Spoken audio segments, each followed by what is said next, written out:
Imagine trying to get something like natural gas out from, deep underground. It's this huge challenge. Absolutely. And often it involves hydraulic fracturing. Right, fracking. But here's something wild.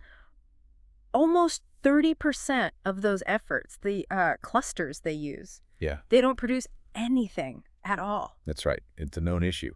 And worse, most of the gas, maybe 70, 80%, it comes from just a tiny fraction, like 20 or 30% of those clusters. That seems incredibly inefficient. Huge costs involved, I imagine. Definitely. And that inefficiency is exactly what we're digging into today. Okay, so today we're doing a deep dive into a research paper. It's called Improved Algorithms for Generalized Finite Element Simulations of Three-Dimensional Hydraulic Fracture Propagation. Quite a mouthful. Yes, but it gets right to the point. It's all about tackling how we can simulate these complex underground fractures better. To make things more efficient, cut costs, basically make the whole process smarter. So our mission today is to unpack these clever algorithmic improvements in the paper. These aren't just small fixes, right? No, not at all. They're designed to make these big 3D simulations more robust, more stable, and crucially faster to run. Okay. And for you listening, you should walk away with a much clearer picture of the kind of cutting-edge science behind predicting how these fractures actually behave underground. And why getting that prediction right, why the accuracy matters so much. And how these detailed models can lead to real improvements out in the field. Expect some maybe surprising facts and aha moments about something usually hidden way beneath our feet. Definitely. All right, let's start with the basics then. Hydraulic fracturing, fracking. Can you just quickly recap what that involves? Sure. Essentially, you're injecting a fluid under high pressure into a rock formation. Okay. The goal is to create a fracture or extend existing ones, basically crack the rock open. Right, to make more pathways for the gas or oil to flow out, to enlarge the accessible reservoir volume. Exactly. It's a powerful technique, no doubt. But as we mentioned, it's not always efficient.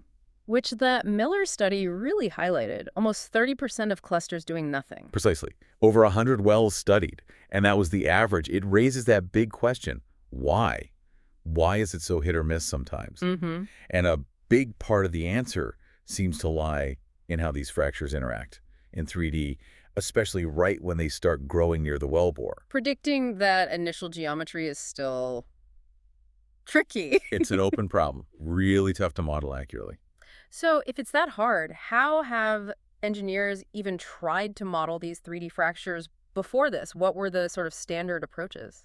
Well, there have been several methods. The standard finite element method, FEM, is common. Okay. But with FEM, the computational grid, the mesh, has to perfectly line up with the fracture. Which sounds restrictive if the fracture path is complex or unpredictable. Exactly. It really limits where the fracture can realistically go in the simulation. Then there's BEM, the boundary element method. That can be computationally cheaper because it only models the surface, the boundary. But it works best for simpler situations like uniform linear elastic rock, which isn't always realistic deep down. Okay, what else? You've got phase field methods, which sort of smear the fracture out, but they need incredibly fine meshes, tiny elements, so very costly. And asymptotic methods, based on tip solutions, they're accurate near the tip, but hard to apply to complex, non-flat 3D fractures. So lots of methods, but each has its own limitations. They kind of hit a wall. Pretty much. Each struggles with some aspect of the complexity. Which brings us back to this paper. What's their angle? They focus on the Generalized Finite Element Method, GFM. GFM, okay. And the really distinctive feature of GFM is that the mesh doesn't need to conform to the fracture shape. Oh, interesting. So the grid doesn't have to trace every little crack. Exactly. Instead, it uses special mathematical functions, shape functions that are designed to handle the discontinuities, the jumps, and the singularities, the sharp points right at the fracture itself. So it builds the crack's behavior into the math rather than relying purely on the grid shape. That's a good way to put it. It still needs some mesh refinement near the tip for 3D, but it fundamentally gives you better accuracy right where you need it most, near that fracture front, more flexible. Okay, so we're using GFM, building these complex 3D models, and you mentioned the mesh still adapts as the fracture grows. Yes, the mesh does adapt to capture the evolving geometry accurately. That sounds computationally intense, like a lot of moving parts. What happens when that mesh changes step after step? Well, that's the first big challenge they tackle. If your mesh changes every time the fracture takes a tiny step forward. You can't just reuse the answer from the last step? Precisely. You can't just map the old solution onto the new mesh easily.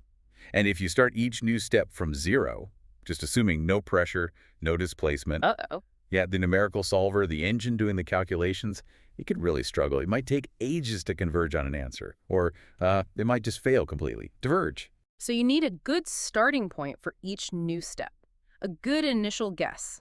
How do you get that without, well, just guessing? And that's their first key improvement.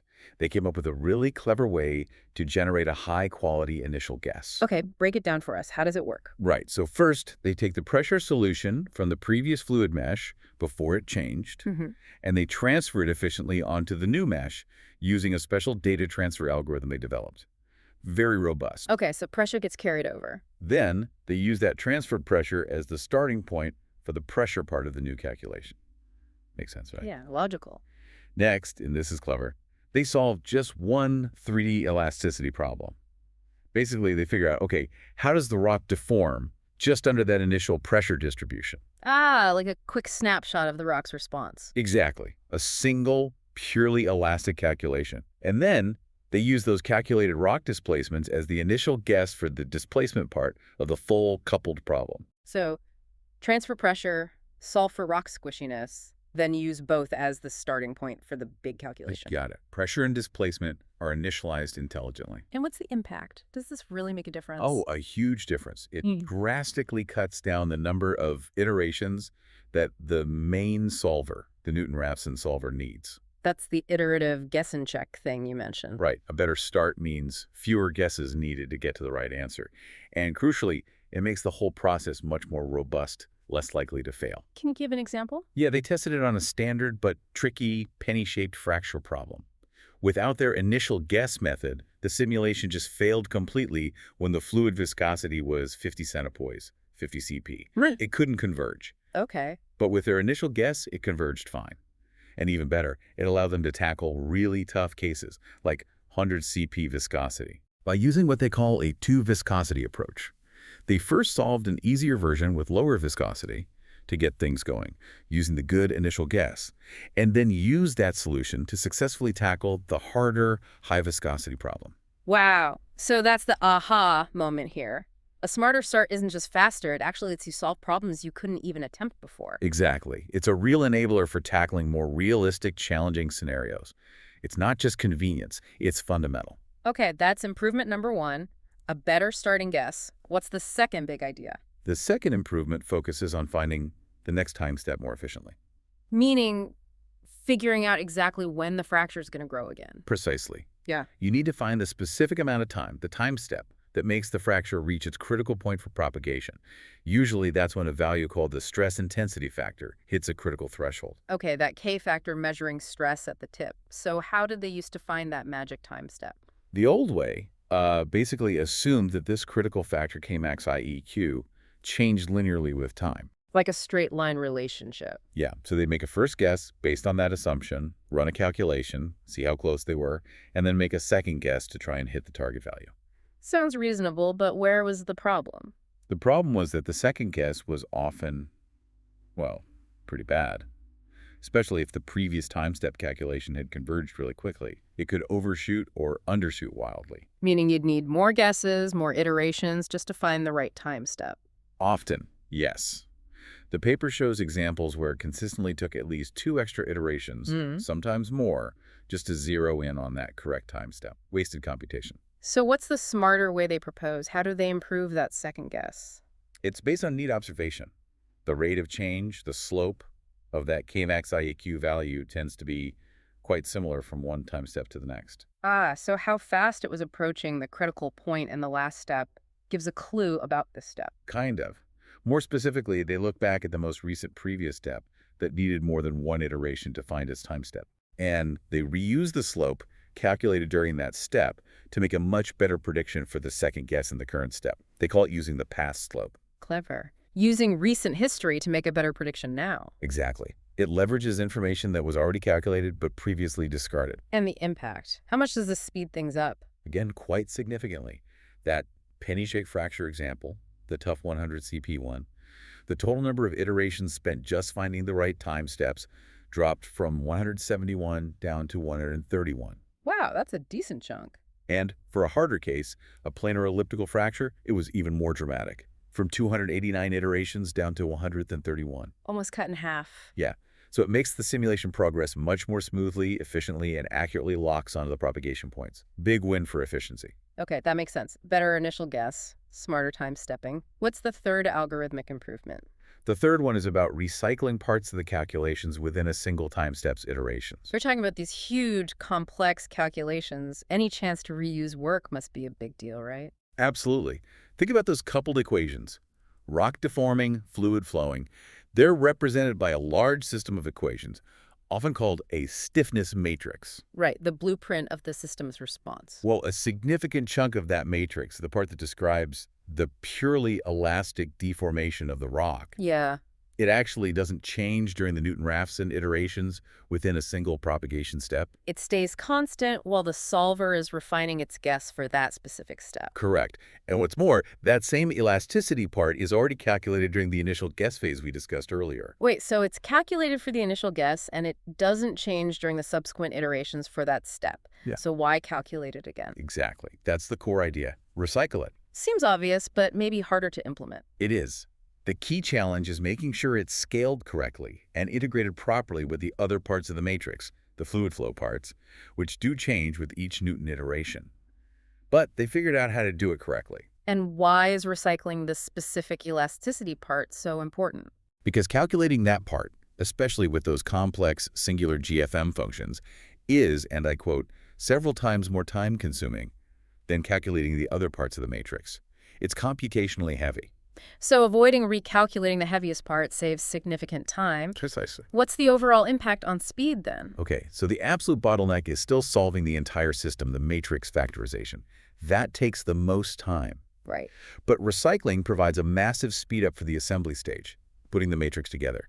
They report average speedups for assembly between like 17 and 32 times faster. Wow. Which translates to an overall speedup for the total time per step of between 1.44 and 2.14 times faster, which the paper notes is still considerable. Yeah, nearly doubling the speed in some cases is definitely considerable. And interestingly, the harder the problem is, the more iterations it needs to converge, the more benefit you get from this recycling. Yeah. Because you're avoiding that expensive recalculation more often. That makes sense. The savings compound. Okay, those are 3 major improvements. Any other critical aspects the paper addresses? Yes, beyond those core algorithmic speedups, they also focus on handling a couple of really important physical aspects accurately. First is leak-off. Leak-off? What's that? That's the fracturing fluid, the stuff you inject, that actually seeps out of the fracture itself and into the surrounding rock. Okay, so not all the fluid stays in the crack. Not at all, and it's not a small amount. The paper states that fluid leak-off can exceed 70% of the injected volume if not controlled properly. 70%? That's huge. Yeah. That must really affect how the fracture grows. Immensely. It changes the pressure inside the fracture volume, its final dimensions. You absolutely have to account for it accurately. So how do they model this leak-off, especially since it's, constantly happening and maybe changing? The key insight here is using Carter's model for leak-off, where the rate depends on time in a known way, specifically involving the square root of time. Because this time dependency is known, they emphasize analytically integrating the leak-off over each time step. Analytically integrating, meaning using calculus to get an exact formula rather than just approximating. Exactly. Some methods just use approximate discrete values at the start and end of the time step. But because the leak-off rate equation has a singularity, it goes to infinity, right at time 0. Ah, a problem for simple approximation. A big problem. Using those discrete values gives a huge initial error, around 29% in the first step, just due to that singularity. But integrating it analytically avoids that completely. The error drops down to machine precision, much more accurate. That seems critical for getting the fluid balance right. And how does this leak-off volume get handled with the changing mesh? Just like the pressure we talked about earlier, the total volume that is leaked off at different points along the fracture, the accumulated filtrate, is stored at the mesh nodes. And when the mesh updates for the next step, that leak-off information is carefully transferred using the same robust data transfer algorithm. So everything pressure leak-off gets accurately carried over to the new mesh, which leads to the next big challenge, right? Mass conservation. The big one, yes. You're injecting fluid is leaking off, the fracture volume is changing, the mesh is changing. You have to make sure you're not artificially losing or gaining fluid volume in the simulation. Because that would make the results meaningless. Completely. As others like Lecampian have pointed out, transferring data between changing meshes is a particularly sensitive issue, especially in regards to mass conservation. So did this paper verify that their methods conserve mass? They did, meticulously. And the results are really impressive. How good were they? For that penny-shaped problem, the maximum difference between the total volume injected and the calculated volume in the fracture plus leaked off was only about 0.06%. Wow, tiny. For the planar elliptical problem, 0.08%. And for a specific leak-off test case, it was an amazing 0.009%. Practically perfect. Yeah, these small maximum errors, as they call them, really demonstrate that their data transfer method works exceptionally well. It helps that GFEM already needs a very fine mesh near the fracture front anyway, for accuracy, which probably benefits the volume calculation too. That's very reassuring. It builds confidence in the whole simulation. Definitely. Accuracy and robustness go hand in hand. So wrapping this up, this deep dive has really shown how these seemingly quite technical algorithmic tweaks can fundamentally change how we simulate something as complex as underground fractures. It really has. From getting a better starting guess to finding the next time step more intelligently, even recycling parts of the calculations, it all adds up. Indeed. Those three core optimizations, the initial guess, the time step finding, the matrix recycling, they work together to decrease the computation costs and increase robustness significantly for these 3D GF simulations. And we can't forget the accurate handling of leak-off, getting that right, and the proof of excellent mass conservation. Those are crucial for trusting the results. Absolutely fundamental for reliable modeling. So the final thought for you, our listener.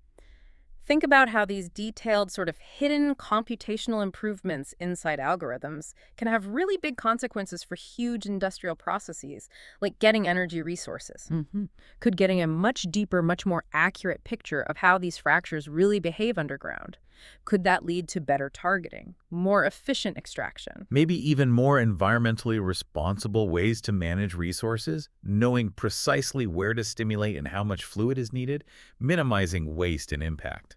It certainly opens up possibilities. It's a great reminder, I think, that sometimes the really big breakthroughs rely on getting the smallest, most precise details right, often starting from work presented in a scientific paper like this one.